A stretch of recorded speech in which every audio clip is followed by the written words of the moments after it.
Namo tassa bhagavato arahato sama sambuddhassa. Namo tassa bhagavato arahato sama sambuddhassa. Namo tassa bhagavato arahato sama sambuddhassa. Khanti paramang tapo titikha nibbhanang paramang wadanti buddha. Nahi pabhajito parupagati samano hoti parang viheta yanto. Sabha papasa akaranang kusalasu pasampadha sacita pariyodapanang etang buddha nasasanang anupawado anupaghato patimoke cak sangwaru matanyuta cak bhatasmin tantan cak sayana sanang adi citte cak ayogo etang buddha naksasananti. Saudara-saudara sekalian, terutama saudara-saudara mahasiswa, generasi muda,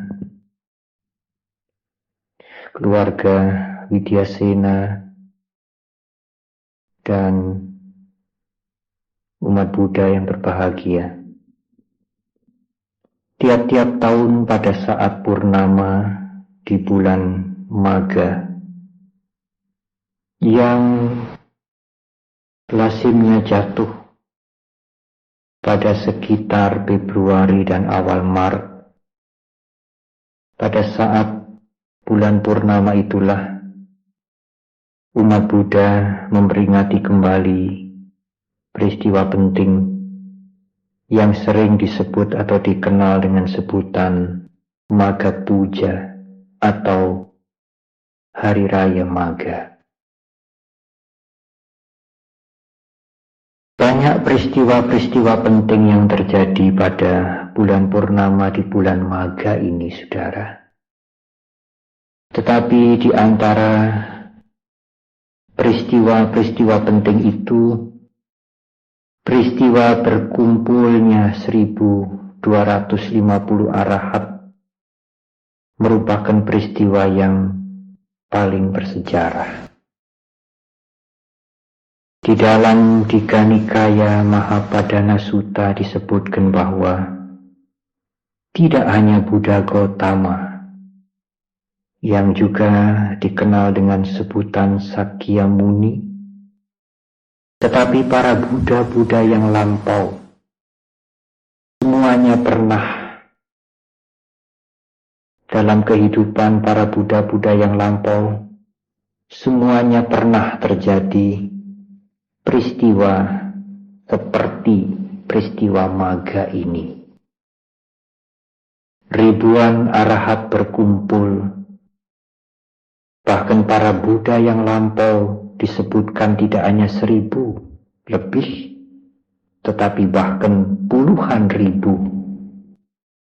Para arahat berkumpul tanpa diundang, tanpa persetujuan dan tanpa perencanaan sebelumnya, berkumpul serentak pada hari yang sama, di tempat yang sama, dengan tujuan yang sama. Bahkan para Buddha-Buddha yang lampau, peristiwa berkumpulnya puluhan ribu arahat ini tidak hanya terjadi sekali. Ada yang bahkan terjadi lebih dari sekali, 2 kali misalnya. Pada kehidupan Sang Buddha Gautama, dalam era Buddha di mana kita sekarang mengenalnya, Jumlah arahat yang berkumpul amat sedikit, hanya 1250 arahat. Dan peristiwa besar itu pada kehidupan Sang Buddha Gautama hanya terjadi sekali. Saudara-saudara, apakah peristiwa-peristiwa suci lainnya yang saya sebutkan, yang terjadi juga pada bulan purnama di bulan Magha? Di antaranya adalah peristiwa ditasbihkannya murid-murid kepala Sang Buddha Gautama, yaitu Bante Sariputra dan Moggallana. Upasampada Bante Sariputra dan Moggallana menjadi biku terjadi juga pada bulan purnama di bulan Magha. Hanya peristiwa ini terjadi setelah peristiwa Magha berkumpulnya 1250 arahat. Sehingga pada saat 1250 arahat berkumpul, pada saat itu Bante Sariputra dan Moggallana masih belum dikenal.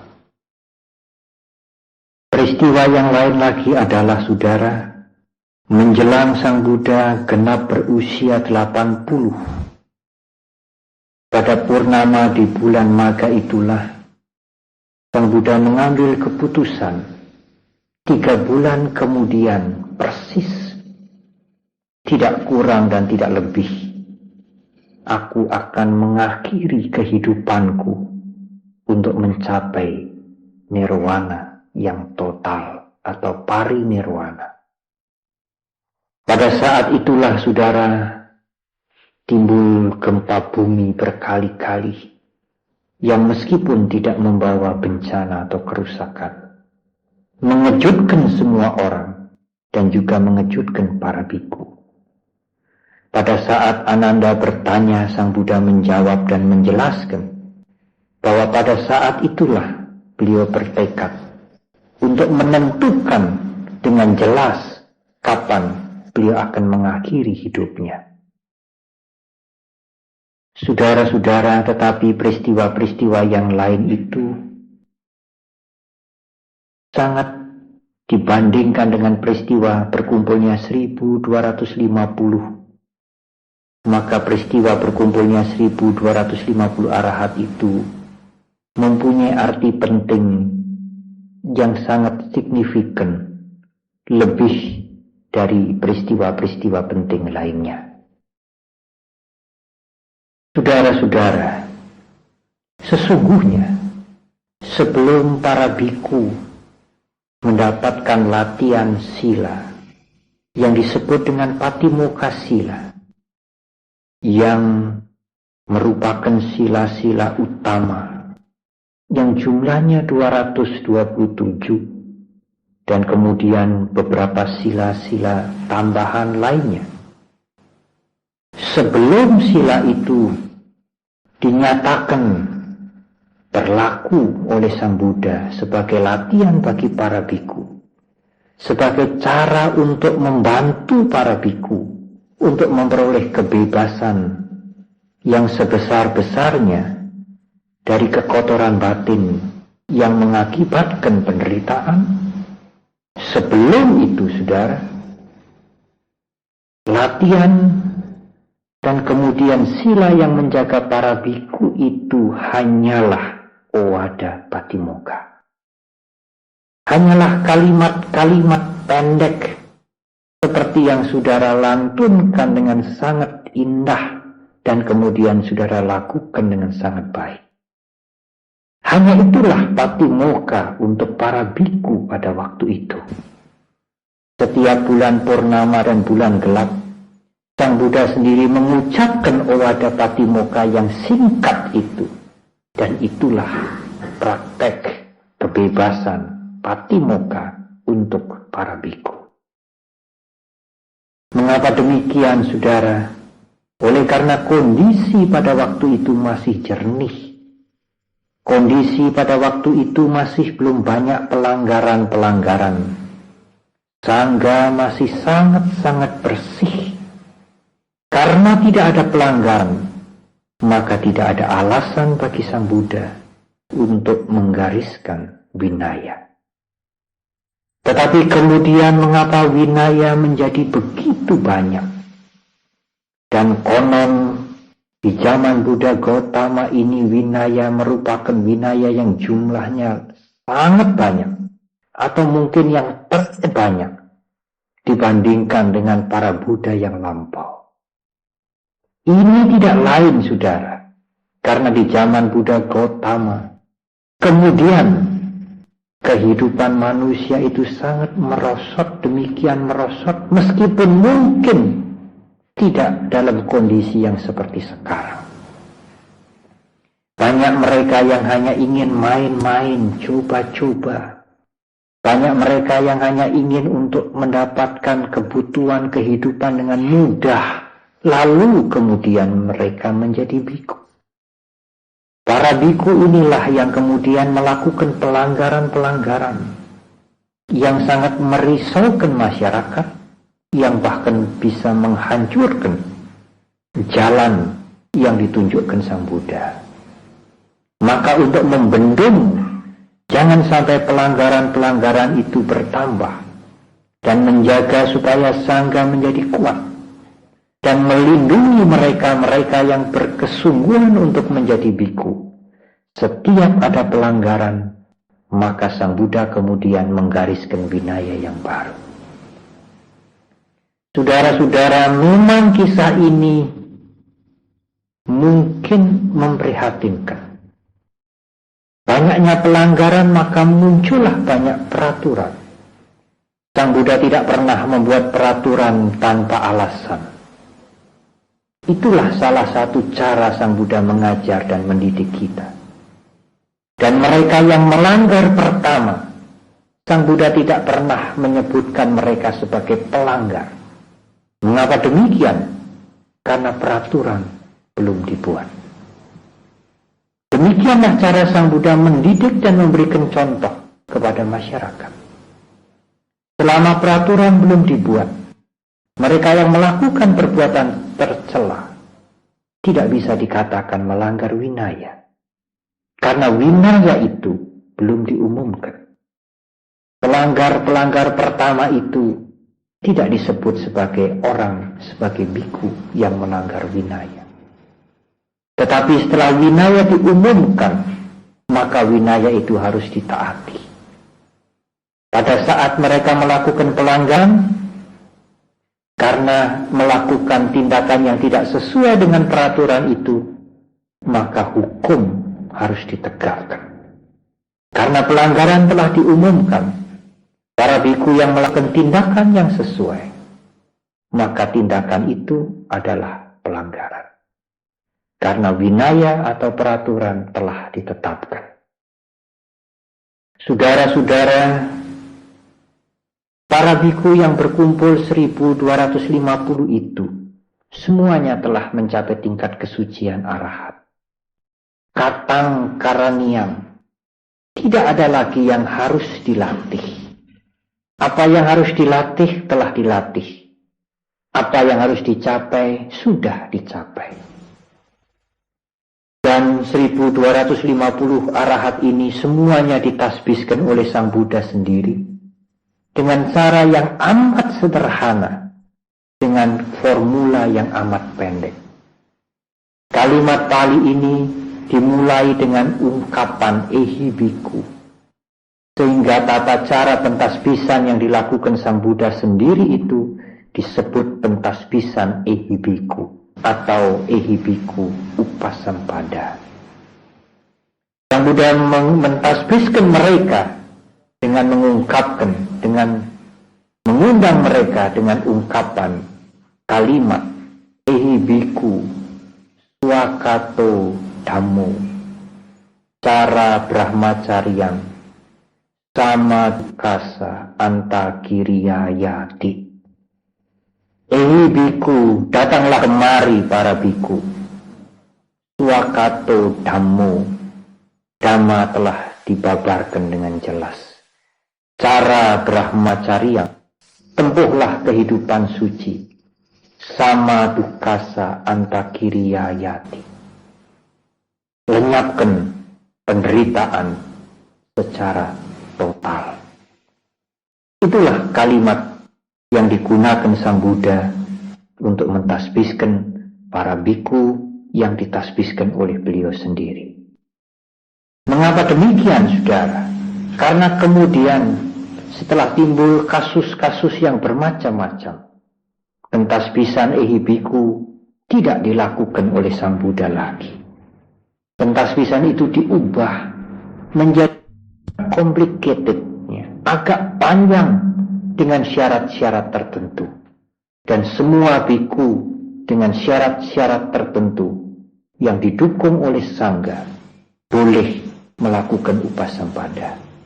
Dan pada saat Sang Buddha memberikan izin kepada Sangga untuk memberikan pelantikan biku dengan cara tertentu, secara konsekuen Sang Buddha sendiri menghentikan caranya mentasbihkan biku dengan formula ehibiku upasampada.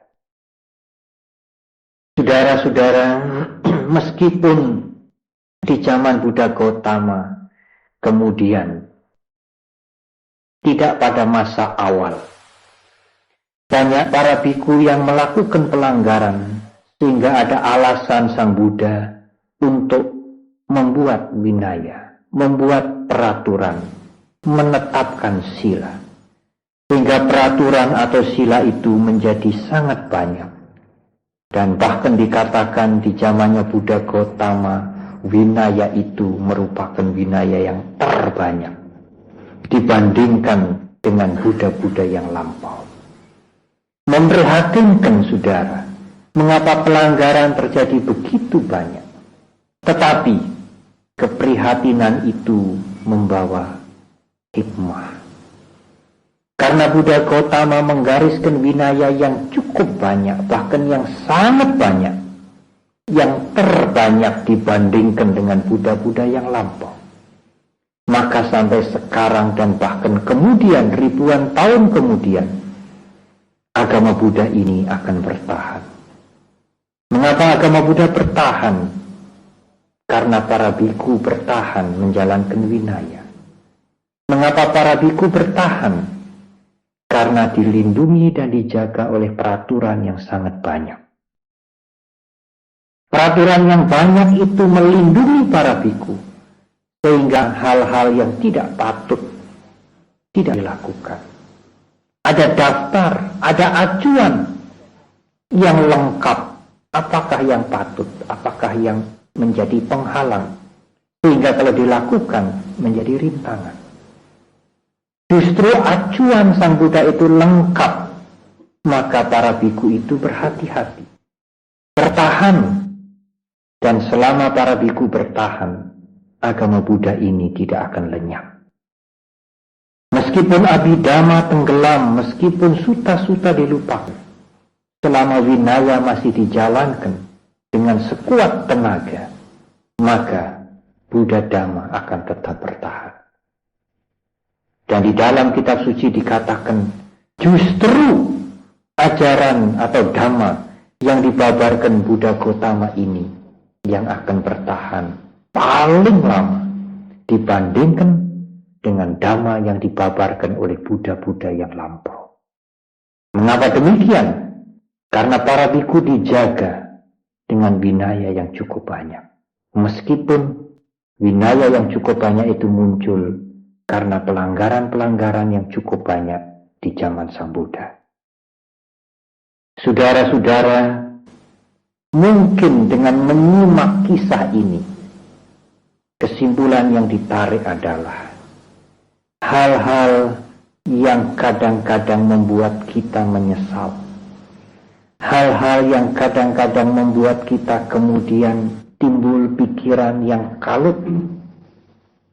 Tetapi semua kesalahan dan semua hal-hal yang tidak pada tempatnya itu, kalau kita mau menghadapi dengan penuh kebijaksanaan dan perhatian, dilandasi dengan pengertian yang lengkap, tidak jarang kekurangan-kekurangan atau kesalahan-kesalahan itu akan memacu kita untuk menjadi lebih baik dan lebih baik. Tetapi saudara, bukan alasan kemudian, supaya saya terpacu lebih baik, maka saya harus memulai dengan membuat kesalahan.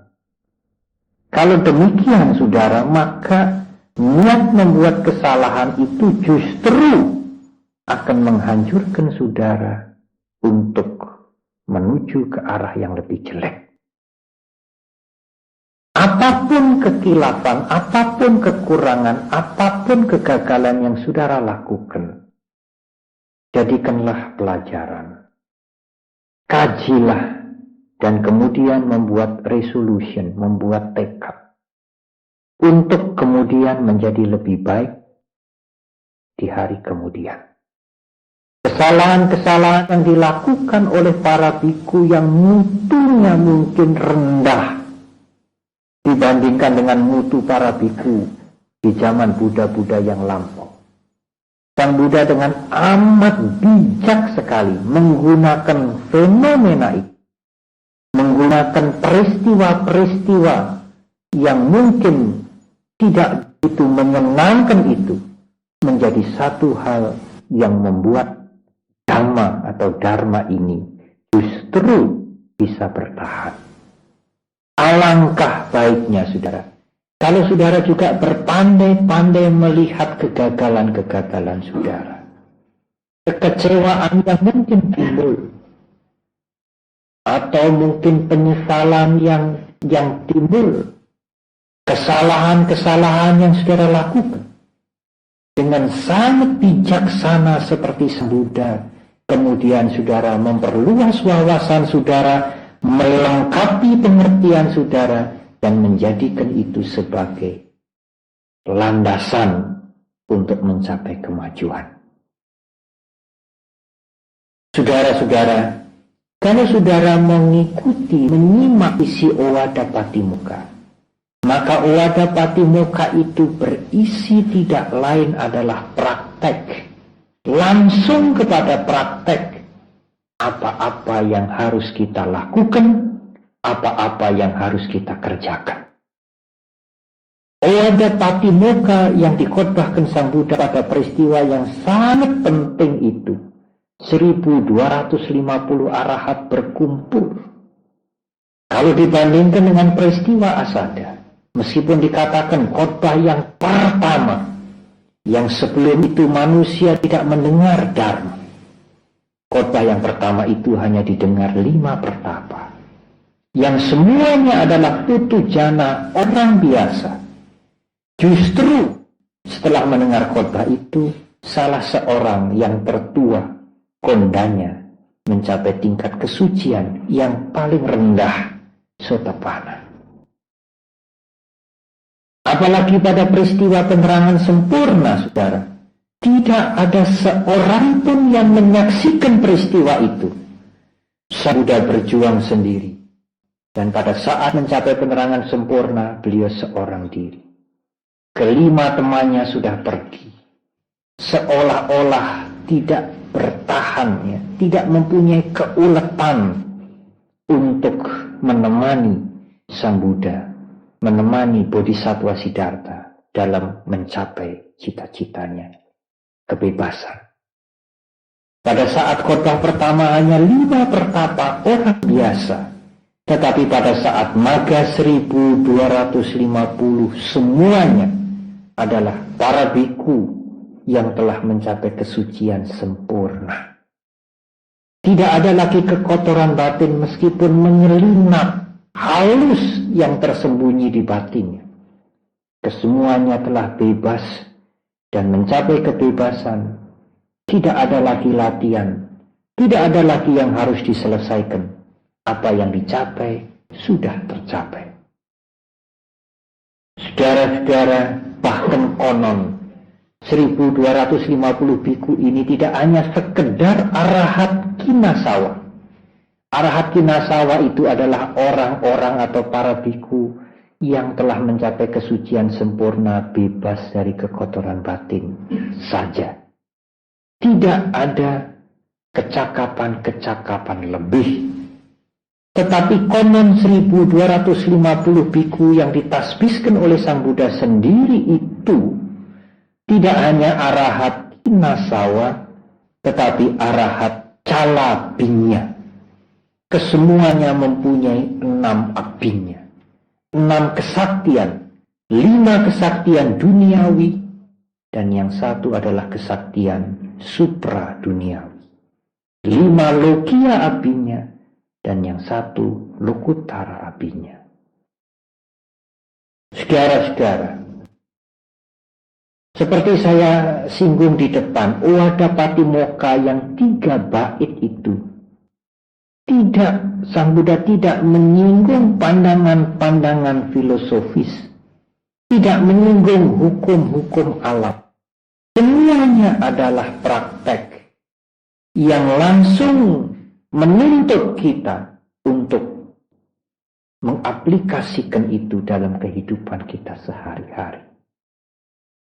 Sang Buddha memulai dengan Kanti Paramangtapo Titika, pelaksanaan dhamma atau latihan melatih diri kita yang tertinggi, yang dikatakan tapo, yang sering diterjemahkan dengan menyiksa diri di hutan-hutan, di tempat-tempat yang sepi, mengurangi makan sampai kurus dan sebagainya.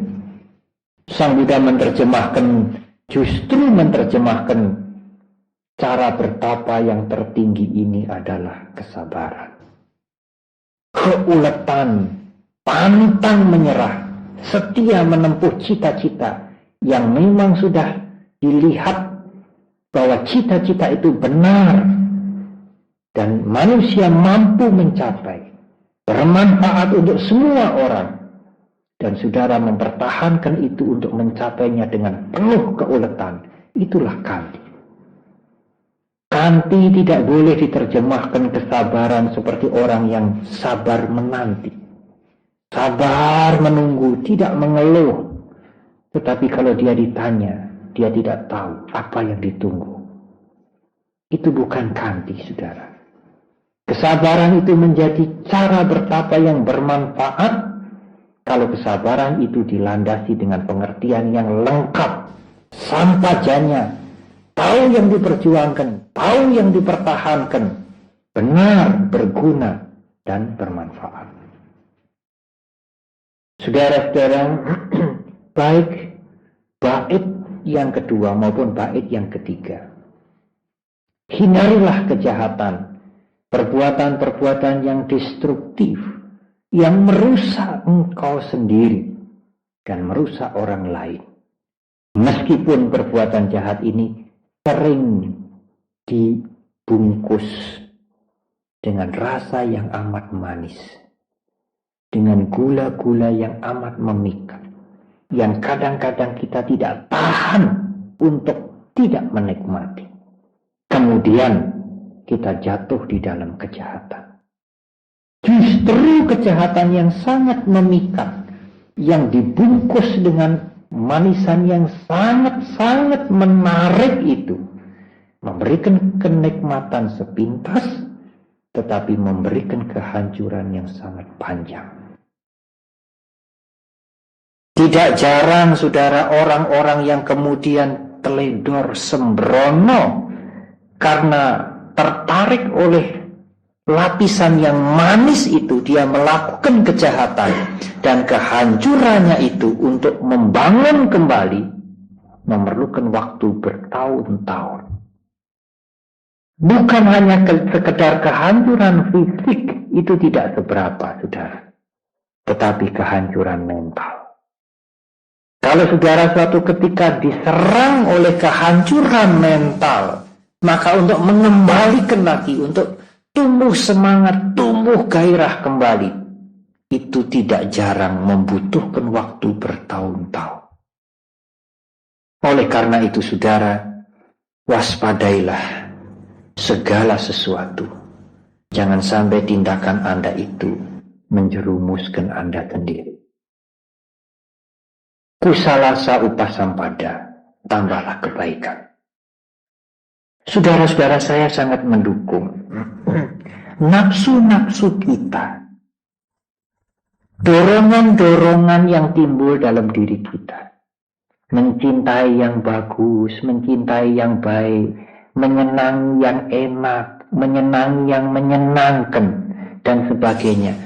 Alangkah baiknya kalau saudara sebagai generasi muda itu kemudian menggunakan kenikmatan-kenikmatan atau kecenderungan-kecenderungan kepada kenikmatan, kepada hal-hal yang indah itu untuk kepentingan kebaikan. Saudara bisa melakukan kebaikan dengan keindahan. Saudara tidak perlu menikmati keindahan, kenikmatan dari kejahatan. Kalau saudara kemudian menggunakan musik, ya, di dalam kebaktian, kalau saudara kemudian menggunakan tempat pertemuan keagamaan dengan kegiatan-kegiatan lain yang bermanfaat, saudara menikmati kenikmatan-kenikmatan yang memang saudara cari, yang memang menyenangkan, tetapi kenikmatan itu menghancurkan saudara. Kalau saudara tidak berpandai-pandai membungkus kebaikan-kebaikan dengan kenikmatan, demikian kalau boleh saya menggunakan kalimat itu, kalimat kenikmatan itu, maka kita akan lari mencari kenikmatan dari kejahatan. Alangkah baiknya kalau saudara-saudara generasi muda ini kemudian memikirkan dengan pemikiran yang cerdik sekali, membungkus kebaikan-kebaikan itu dengan hal-hal yang bisa menimbulkan kenikmatan, supaya saudara sendiri dan teman-teman saudara dan masyarakat ini tidak lari mencari kenikmatan dari kejahatan. Saudara-saudara, kenapa saya mendahului uraian maka ini dengan uraian yang seperti di depan? Beberapa hari yang lalu ada dua orang wartawan datang kepada saya dan menanyakan bagaimanakah pandangan agama Buddha tentang apa yang paling tren, saudara, cloning. Mereka bertanya dengan membuka pertanyaan seperti ini, apakah menurut agama Buddha cloning itu bertentangan dengan kehendak Tuhan atau tidak? Saudara, hal yang sangat baru, yang mungkin belum semua orang mudeng ya mengerti apa. Saya jawab mereka, saudara wartawan, mungkin lebih relevan, lebih akurat kalau fenomena cloning ini disoroti dari sudut perbuatan manusia, bukan disoroti dari sudut penciptaan. Karena cloning ini terjadi merupakan ulah perbuatan karma manusia. Saya menggunakan kalimat seperti itu, saudara, untuk mengalihkan sorot pandangan dia. Logikanya, mengapa manusia yang membuat ulah, membuat rekayasa, membuat karma sehingga cloning itu terjadi, tetapi kemudian penilaiannya adalah ini bertentangan dengan Tuhan atau tidak? Apakah pandangan seperti itu relevan? Malahan, saudara, kalau saudara melihat cloning ini dari ide, ya, dari sistem, dari pandangan, atau dari pendapat, dari teori, mungkin begitulah yang lebih tepat. Kalau saudara melihat cloning ini dari teori penciptaan, mungkin akan menyulitkan sendiri. Karena kalau cloning itu terjadi, berarti penciptaan sudah jalan. Tidak ada lagi persoalan sesuai, bertentangan dengan kehendak atau tidak. Tidak ada lagi pembahasan. Kalau memang bertentangan dengan kehendak yang maha kuasa, cloning itu tidak akan terjadi. Tetapi nyatanya terjadi. Ada kera, ada biri-biri.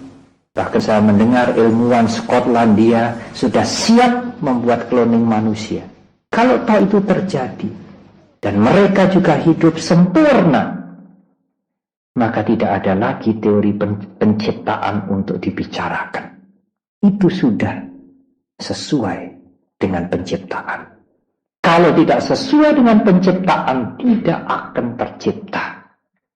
Oleh karena itu saya katakan kepada saudara wartawan itu, lebih baik kita menyoroti dari teori perbuatan manusia, bukan dari teori penciptaan. Bagaimanakah menurut pandangan agama Buddha, saudara? Agama Buddha mempunyai dua pandangan yang melengkapi satu dengan yang lain. Pandangan yang pertama, mengapa makhluk-makhluk itu bisa terjadi? Cloning itu, saudara yang mungkin belum banyak mengerti,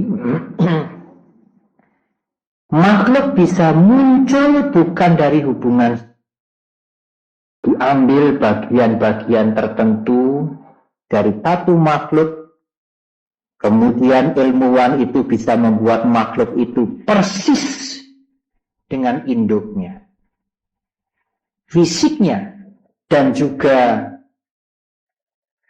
kasarnya kata adalah landasan-landasan atau bahan-bahan, ya, gen-gen yang dibawa oleh kromosom itu yang nanti akan menimbulkan sifat-sifat yang identik dengan induknya. Jadi kalau misalnya dasawarsa ini, saudara mencatat Widyasena ini, ada tokoh-tokoh yang baik, misalnya siapa? Dharmanadi Chandra, Doni, kita cloning saja. Tidak perlu sekarang, karena sekarang yang asli masih berfungsi. Yang induk. Nanti kalau suatu ketika Widyasena ini tiba dalam suasana, dalam kondisi yang kritis sekali, akan muncul cloning dari Dharmanadi, muncul cloning dari Doni, muncul cloning dari yang lain. Nah, mereka akan mempunyai sifat-sifat yang identik, bahkan mungkin rupanya persis. Saya pikir mungkin juga kalau mereka itu mempunyai teman akrab, tetapi kemudian teman akrabnya itu kepingin menjadi biku, misalnya, ya. Nah, supaya kesampaian, di-cloning saja. Supaya yang pertama menjadi biku, yang kedua menjadi pacar saya. Tapi salah-salah nanti hasilnya cloning ini juga ingin menjadi biku lagi. Nah, saudara-saudara, itu bisa terjadi. Ya, itu bisa terjadi. Mengapa bisa terjadi? Agama Buddha tidak berbicara dari teori penciptaan, tetapi agama Buddha justru berbicara dari faktor-faktor yang mendukung. Karena faktor-faktor yang mendukung itu memenuhi syarat sesuai dengan hukum yang berlaku, yang bukan diciptakan oleh manusia, karena hukum itu bukan misteri, saudara. Hukum itu bukan rahasia, tetapi hukum itu bisa difahami oleh manusia. Dan kalau manusia memahami hukum itu, kemudian menyediakan faktor-faktornya, menemukan faktor-faktor itu, mempertemukan faktor-faktor itu, terjadilah Jauh sebelum kita mengenal cloning, manusia sudah bisa menetaskan telur ayam tanpa dierami induknya. Dengan lampu sentir, dengan listrik, dan itu bukan aneh. Mengapa bukan aneh? Karena manusia bisa mengungkap rahasia apa telur bisa menetas. Suhu seberapa panas yang dibutuhkan, dalam kondisi seperti apa dibutuhkan. Dan dia menciptakan, menemukan faktor-faktor itu dan mempertemukan faktor-faktor itu. Maka saudara bisa menetaskan telur tidak hanya puluhan, tidak hanya ratusan, ribuan saudara. Di peternakan ayam yang besar itu. Saya pernah melihat di Carun Tokpen. Mereka bisa menetaskan ayam puluhan ribu, ratusan ribu sekaligus. Tanpa induk. Apakah hanya sebatas di situ? Tidak. Kalau manusia bisa mengungkap yang lebih jauh. Dari mana cangkang itu? Ya, kulit telur itu dibuat dari apa dan sebagainya, dan kemudian bagaimana strukturnya yang di dalam, dan kemudian dia bisa menemukan faktor-faktor itu dan mempertemukan dalam kondisi yang sama, maka bukan mustahil ayam itu akan dilahirkan dari telur saudara. Dalam arti yang baik ya, bukan telur saudara saya tiap hari bertelur, saya bisa menjadi ayam. Saudara-saudara, itu karena manusia memahami hukum alam. Dan hukum alam itulah yang maha kuasa dalam pandangan agama Buddha. Tanpa awal, tanpa akhir. Tidak ada yang menciptakan. Adil. Seadil-adilnya. Tetapi tidak sepenuhnya misteri. Tidak sepenuhnya rahasia. Manusia bisa mengungkap dan memahami sejauh dia mampu. Tidak hanya hukum-hukum organik, saudara, hukum-hukum anorganik, hukum-hukum pikiran, hukum-hukum perbuatan, dan hukum-hukum yang lain. Meskipun mungkin manusia tidak mengungkap, tidak mampu mengungkap secara total, secara sempurna. Itu adalah kemungkinan cloning bisa terjadi. Tetapi dengan demikian apakah boleh itu dilakukan? Itu adalah urusan yang kedua, saudara. Agama Buddha memandang dari sudut pandangan yang kedua adalah dari sudut pandangan karma. Cloning itu bisa tercipta karena ada manusia yang melakukan. Dan sebelum manusia melakukan, akan muncul kehendak untuk melakukan. Kehendak itulah yang kemudian membuat kehendak itu direkayasa, dipikirkan, dilaksanakan sehingga terlaksana. Maka kemudian kehendak apakah yang melandasi seseorang atau sekelompok ilmuwan membuat cloning? Kalau kehendak itu baik, maka karma itu akan menjadi karma baik. Tetapi kalau kehendak itu destruktif, tidak baik, menghancurkan perbuatan atau rekayasa itu akan menjadi kejahatan. Mengakibatkan kehancuran bagi masyarakat dan menghancurkan bagi dirinya sendiri. Tetapi saudara, ukuran karma sesungguhnya bukan hanya kehendak. Selain kehendak, ukuran karma yang lainnya adalah akibat. Apakah akibat yang mungkin akan timbul kalau cloning itu terhadap manusia kemudian dilakukan? Kalau akibatnya buruk, akibatnya mengacaukan, akibatnya menghancurkan mental seseorang di kelak kemudian, maka perbuatan rekayasa membuat cloning itu menjadi kejahatan. Oleh karena itu, saudara, agama Buddha akan menghindari teori penciptaan. Kalau itu bisa terjadi, jelas itu sesuai dengan hukum, sehingga cloning itu bisa terjadi. Tetapi agama Buddha akan menganalisa fenomena ini justru dari teori karma. Niat apakah sehingga munculnya ide, sehingga munculnya rekayasa membuat cloning ini, dan akibat apakah yang akan terjadi kemudian. Saudara-saudara, misalnya di sini ada semut. Benar, saudara tidak mempunyai kehendak membunuh semut itu. Tidak ada kepentingan, tidak ada keuntungan saudara membunuh semut itu. Tetapi saudara ingin berjalan dari sini ke arah depan dengan melewati semut yang bergerombol di depan saudara. Tidak ada kehendak membunuh. Tapi saudara tahu, mengerti, terang, jelas. Kalau saudara menginjak semut itu akan mati. Apalagi kalau beratnya lebih dari 50 kilo misalnya ya. Baik perempuan atau laki-laki tidak soal, menginjak semut itu semutnya akan mati. Kalau saudara mengetahui akibat dari perbuatan saudara akan membawa kehancuran dan saudara lakukan, itu adalah akusala karma. Meskipun tidak ada niat membunuh. Tidak ada niat membunuh, sesungguhnya hanya kalimat berkelit bahwa sesungguhnya dengan menginjak semut itu saudara tahu semut itu mati dan saudara teruskan, itu sama dengan mempunyai kehendak untuk melakukan pembunuhan.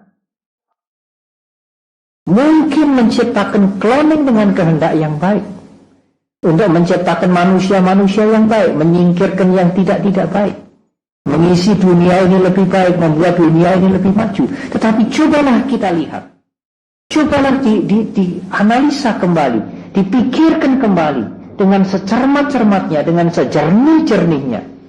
Apakah akibat yang akan muncul kalau manusia-manusia hasil cloning itu menjadi dewasa, menjadi besar, menjadi berperanan dan sebagainya.